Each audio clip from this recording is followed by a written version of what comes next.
العراقي لم يتلقى هدف على الاطلاق. هذا يعني ان الفريق لديه امكانيات دفاعيه مميزه، فريق كرة سبورت.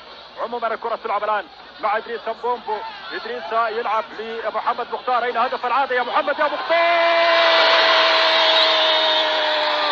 نعم هدف العاده يا محمد يا مختار يا بشا يا فنان. يضع الهلال في المقدمة، يضع الهلال في المقدمة كما عهدناه، كما تابعناه محليا. يسجل مثل هكذا أهداف رائعة اليسارية بجانب اللاعب محمد مختار. نلاحظ في الإعادة مر باليمنى وصوب باليسرى. وين تقويص الكرة كان على أروع ما يكون، وبالتالي الفرحة الأولى هلالية، الفرحة الأولى هلالية من جانب اللاعب محمد مختار. الشبل الذي يعني يقدم مستوى كبير مع الفرقة الهلالية.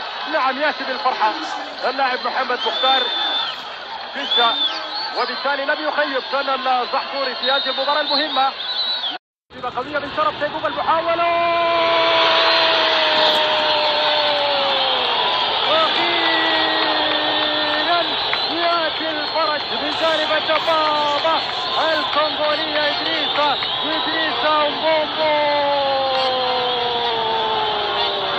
نعم يسجل هدف اللقاء الثاني للهلال ويزرع البسمة في شفاه ومحيي جماهير الهلال في هذه اللحظات. هدف في قمة الروعة، هدف في قمة الروعة، هدف يحكي عن روعة اللاعب شرف سيقوم وإبداع إدريس. هدف اللقاء الثالث هنا بيشا في المرمى.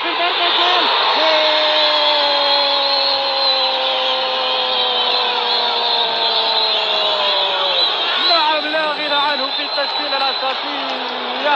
اللاعب محمد بشير بيشا يعطي الجماهير الفرحة الهلالية الثالثة في هذا اللقاء، ويسجل هدف الأمان، هدف الاطمئنان بإذن الله للعبور للمرحلة القادمة. الثنائي اللي دخل في شوط اللعبة الثاني الآن يصنع الفارق. هنا الأسيست لمحمد موسى طيب. للبديل الآخر محمد بشير بيشا يسجل راسية تخصصية مثل هكذا وضعية.